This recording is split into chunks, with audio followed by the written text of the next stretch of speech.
अरे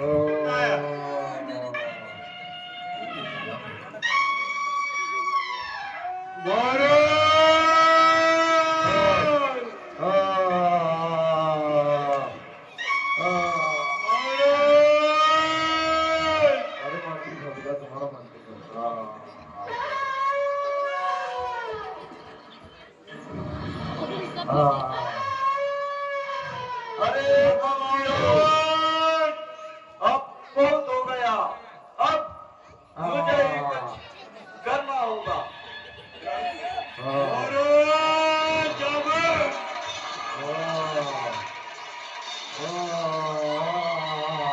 जागो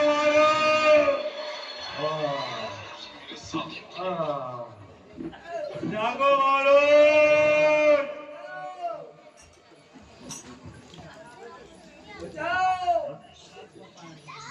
पापा को बचाने में जाकर अरे इन मंत्रियों से कुछ नहीं हो रहा। जाओ तुम भी संघर्ष करो। एक जगह महाराज, आधा जगह महाराज। अभी बोला महाराज के कुछ खाने पीने का इंतजाम करो।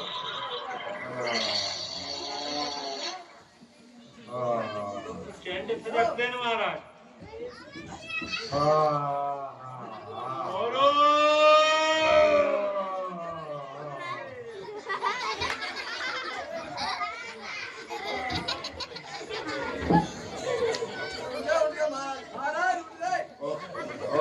अरे मंत्री, अरे इस प्रकार का दुस्साहस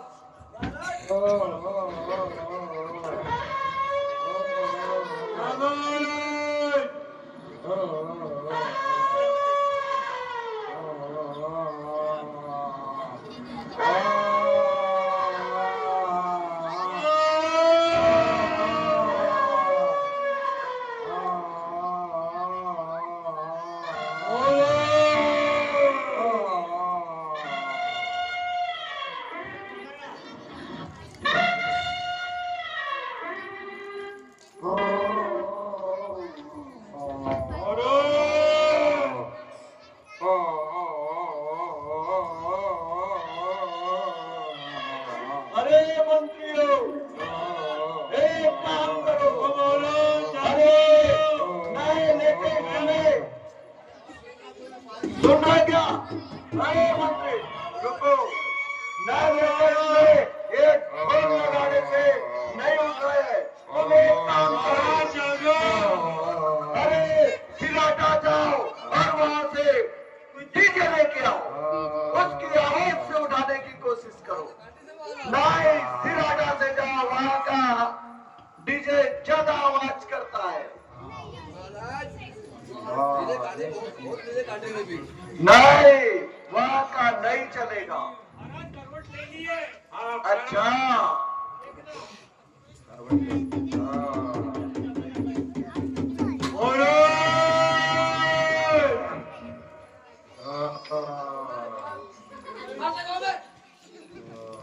हाँ हाँ हाँ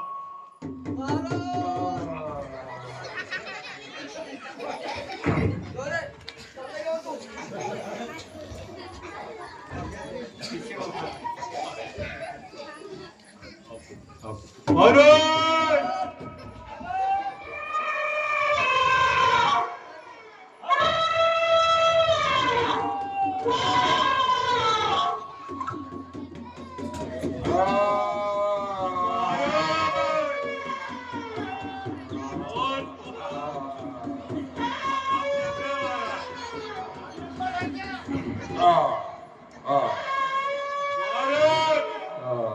जी महाराज, हम तो थक गए महाराज जगह जगह के। अच्छा, आप भी कुछ यत्न करो महाराज। अब मुझे कुछ यत्न करना चाहिए।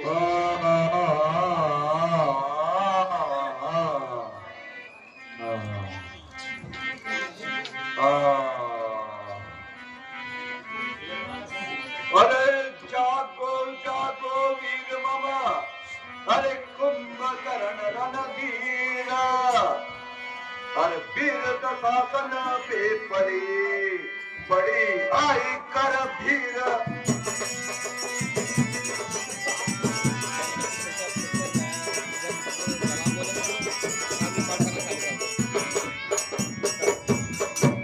भाई कुंभकर्ण, भाई कुंभकर्ण, भाई तुम्हारे भाई से बहुत बड़े विपत्ति आन पड़ी है भाई। जागो भाई, जागो, आधा कड़क मारा गया है भाई। जागो भाई, जागो। नो भाई, जागो भाई कुंभकर्ण। अरे मंत्री सहारा दो महाराज देव।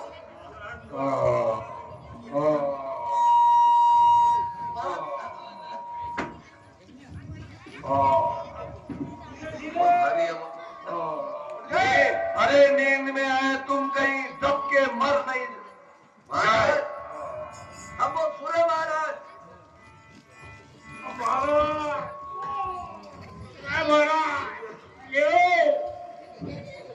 सुनो। अरे मत जाना, नहीं तो मेरे पास में कोई अच्छे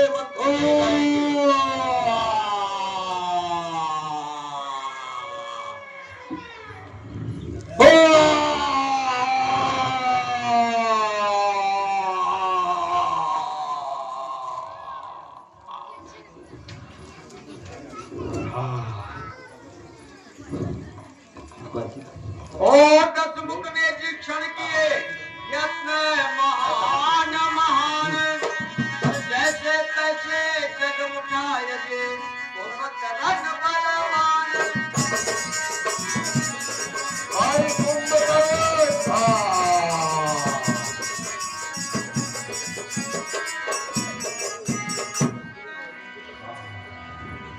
भाई कुंभकर्ण, बहुत बड़े विपत्ति आन पड़ी है भाई, इसलिए तुझे मैंने नींद से जगाया भाई। भाई दशरथन,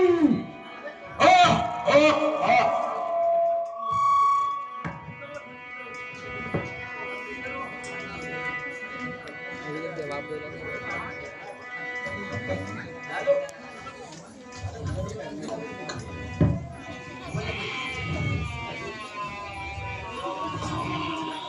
भाई दशरथन, भाई कुंभकर्ण, कुछ जल मंगवा लिया जाए।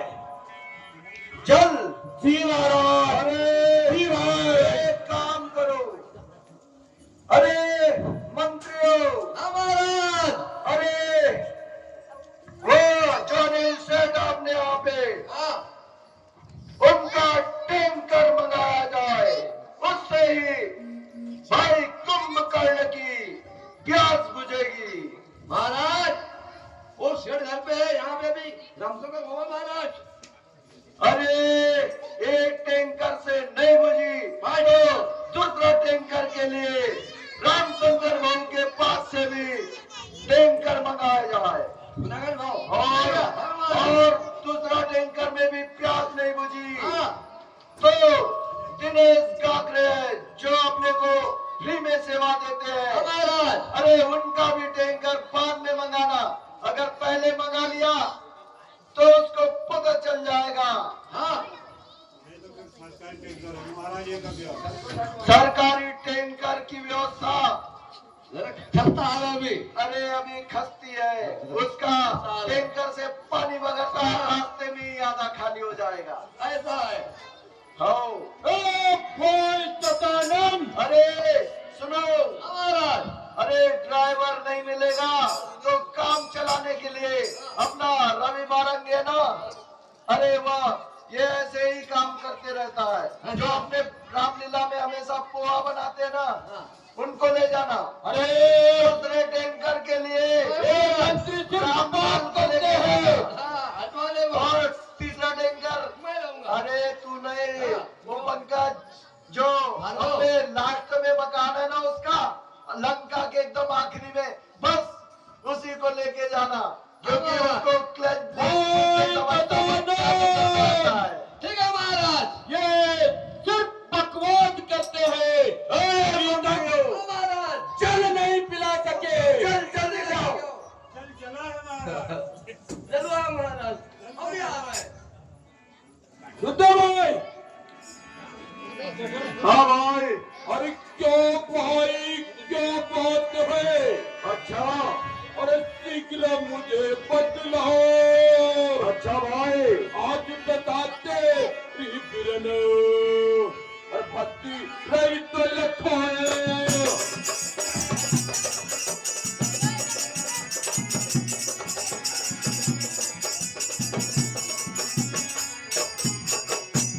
ऐसी तो का बिगड़ने का क्या हेतु बताओ भाई।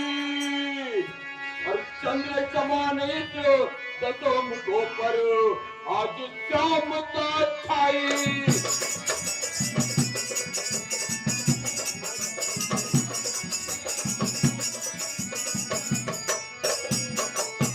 देख तेरे ये हृदय हृदय से जब मनो बुद्धि सिधाई। भाई क्या चिंता है तुझे कि जब लो कुंभकर्ण बल भाई।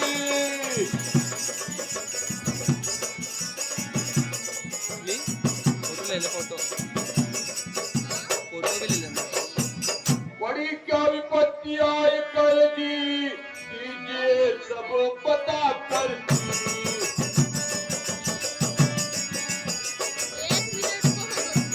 इसलिए मुझे जगाया और मुझे शीघ्रतम जाय फिरनी अब। और क्या दुख तैने पाया।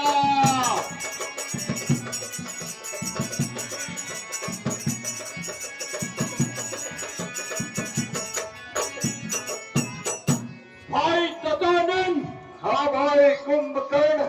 जिस मुख पे चंद्र और सूर्य भी फीका पड़ जाता था, आज ऐसी कौन सी विपदान पड़ी है। इन दसों मुखों पर श्यामता छाई हुई है। भाई दशानंद, तुम्हें चिंता करने की क्या आवश्यकता है। आपके पास इतना बड़ा बलशाली भाई है कुंभकर्ण, फिर आपको किस बात की चिंता है भाई। बताओ भाई बताओ। अभी बताता हूँ भाई, पहले जल पीजिए। जीव भाई।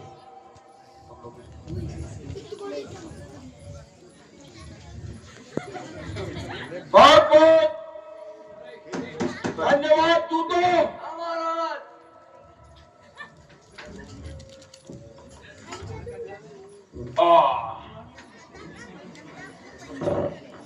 ऐसा हो महाराज की जलपान की व्यवस्था।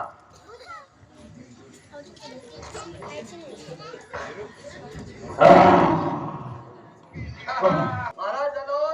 अब जल अभी आवश्यकता नहीं है, जितनी आवश्यकता थी उतना जल पी चुका हूँ।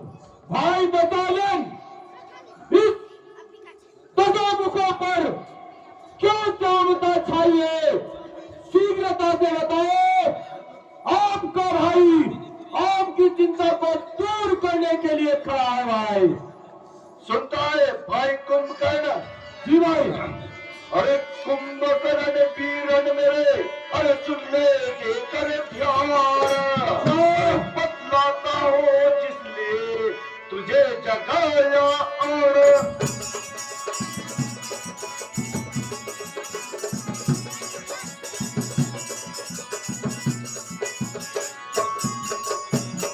भाई कुंभकर्ण तुम्हें इसलिए जगाया है। एक रामचंद्र और उसका भाई लक्ष्मण और सीता, या राजा दशरथ के दो पुत्र है और जनक नंदनी सीता है, अच्छा। जो कि रामचंद्र की पत्नी है। वह उसके पिताजी ने तीनों को वनवास दे दिया और रामचंद्र को ही दिया, लेकिन वह दोनों भी साथ में आ गए और जंगल में घूमते घूमते वो अपनी पंचवटी पे आ गए। जब पंचवटी पे पहुंचे तो बहन शूर्पणखा वहां पर अपना राज है, अपनी पंचवटी है, घूमने के लिए वहां पे गई। फिर उसका इतना सुंदर रूप अकेले कन्या देख के उन दोनों राम लक्ष्मण ने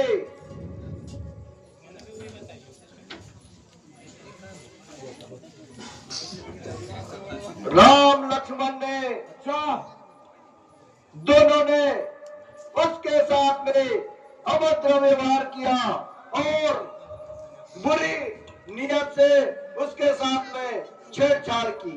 वहां भगते भगते अपने जान बचा के खरदूषण और त्रिसरा के पास पहुंची। फिर भाई वहां पहुंची, फिर खरदूषण और त्रिसरा 14,000 भटों की सेना लेके वहां पहुंचे मारने के लिए।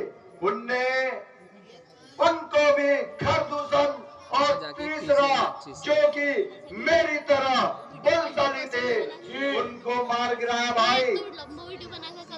उसके बाद में वह मेरे पास आई और रोने लगी, कहने लगी आप तो नशे में चूर हो और अप्सरा के नृत्य में मग्न हो, मदहोश हो। ऐसी बात करी जो मेरे दिल को छू गई और मेरे हृदय में क्रोध की ज्वाला बढ़ गई। फिर मैंने सोचा कि अब इन बदला कैसे लिया जाए। इतना उन्होंने नुकसान किया, फिर बदला लेने का मैंने रात में यत्न लड़ाया कि अब क्या करना चाहिए। फिर मैं अपने मामा मारीच के पास गया। मारीच को यह सब कथा सुनाई। वह भी बात उनके समझ में आई कि ईंट के जवाब पत्थर से देंगे। फिर उनने मायावी रूप धारण किया और वह हिरण बन गया। हिरण को देख के सीता मोहित हो गई। उन्होंने राम को बोला, तपस्वी राम को बोला कि यह हिरण मुझे चाहिए। वह वन में उसके पीछे भागे जब तक मैंने उनकी पत्नी सीता को हर के लाया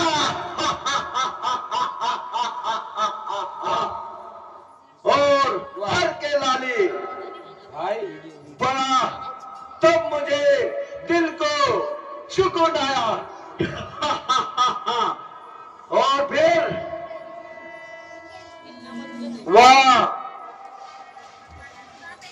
उन्होंने हनुमान नाम के बंदर को सीता की खोज में पता लगाने के लिए भेजा। इतना बड़ा समुद्र लांग के उसके ऊपर से उड़ के उसके पास कोई विमान नहीं है, लेकिन पवन पुत्र है, पवन की गति से चलता है और उनके कटक में वही एक योद्धा है जो मुझसे और किसी से समझ नहीं रहा। उड़ के आया और फिर सीता के पास गया अशोक वाटिका में। उसने पूरी अशोक वाटिका उजाड़ दी। वहां पर बेटा अक्षय कुमार था, उसको उसने मार गिराया। फिर मैंने बड़े बेटे मेघनाथ इंद्रजीत को बुलाया।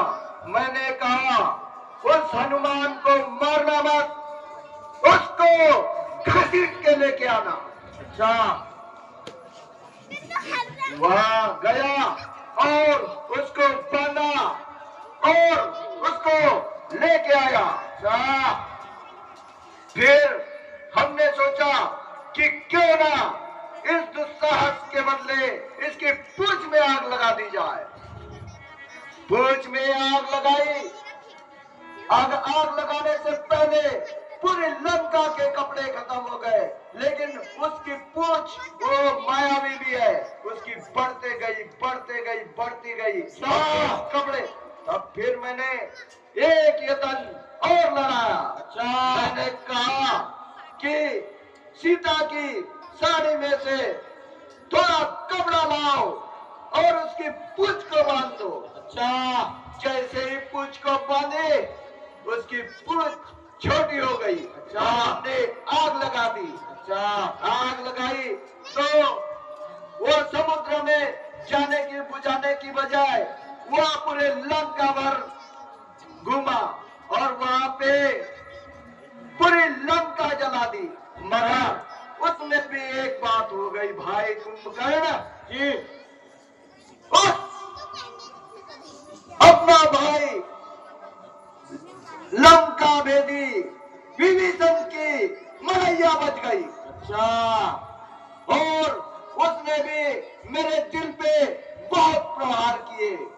मैंने उसको लात मार के अपने महल से और अपने लंका से बाहर भगा दिया। और वह दुष्ट विभीषण घर का भेदी लंका ढाए, यह एक कहावत है। मैंने उसको यह श्राप दे दिया कि आज से सब लोग बोलेंगे जो भी अपने घर में अपने भाई के साथ अपने परिवार के साथ अपने को साथ नहीं देंगे, उनके लिए यह कहानी हो जाएगी कि घर का भेदी लंका ढाए।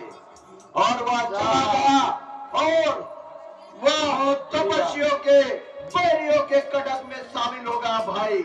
और वो वहीं से सब चीज बताता है भाई। तो भाई कथा तो बीच में और थोड़ी मोड़ी रह गई, कोई बात नहीं भाई, मेरी पूरी बात तो समझ में आ गई। उसको छोड़ो, लेकिन वो और एक बात बताता। हाँ बताओ भाई बताओ। इंद्रजीत को भेजा था मैंने जी युद्ध के मैदान में। उसको इंद्रजीत ने बैरी का भाई लक्ष्मण जो है उसको मारा, लेकिन वह मरा नहीं, मूर्छा ही हो गया। उसको सूर्यास्त से पहले संजीवनी लाना था या एक और सुसेनवेद जो अपने पास में अपने वश में करके रखा था मैंने। अच्छा उसको वह हनुमान नाम का वानर उठा के ले गया और उसने सलाह दी कि सुबह तक सूर्यास्त से पहले जड़ी लेके आ जाओ, संजीवनी लेके आ जाओ तो यह बच जाएगा। मैंने रोकने के लिए कारलेमी को भेजा, लेकिन उन्होंने कारलेमी को भी मार गिराया। तब मैंने सोचा कि इंद्रजीत से भी अब कुछ काम बनने वाला नहीं है। वो बहुत मायावी है, उसकी पूंछ लंबी होती है, उसका शरीर लंबा होता है, वह बूढ़ा नहीं दिखाई देता। ऐसा लगता है कि वह अजर अमर है, जितने युग है उतने में वो जिएगा, ऐसा मुझे प्रतीत हुआ भाई। तो मैंने इसीलिए उस हनुमान का तोड़ निकालने के लिए अपने सलाहकार पूरे मंत्रियों से सलाह ली कि अब क्या करना चाहिए। जी तो उन्होंने बोला कि अपने पास भी पहाड़ जैसा भाई कुंभ करना है।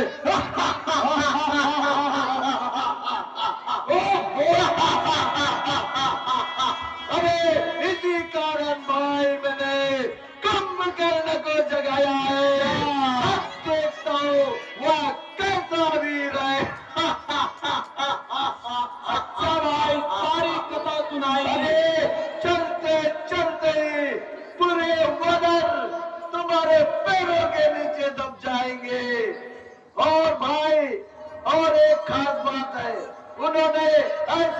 पूरी बंदरों की सेना लाई है। अच्छा, उनको मालूम था कि लंका जाएंगे और लंका सोने की है। हाँ, तो इसी से वो पर्य ने चतुराई करके मनुष्य को, नर को नहीं लाया, न कोई किसी को नहीं लाया। उनने किसको लाया? वानरों को लाया, ताकि उनको सोने का पता नहीं चले। वो तो जैसा उनका मदारी चलाएगा वैसे बंदर उन तिलमिल होते रहेंगे।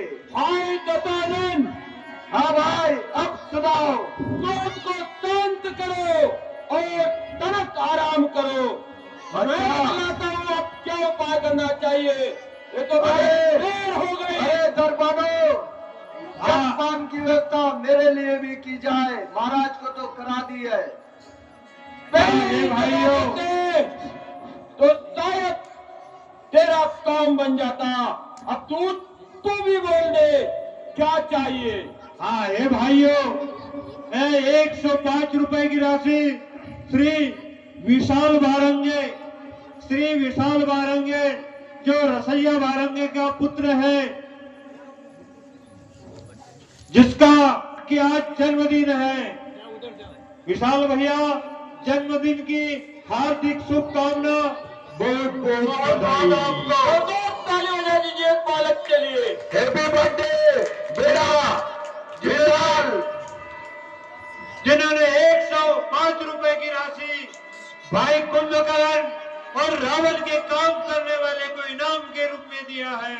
विशाल भैया, आपका जन्मदिन सफल हो, आप तरक्की करें, ये हमारी रामलीला मंडल आपको हार्दिक शुभकामनाएं और बधाई देती है। अपने माता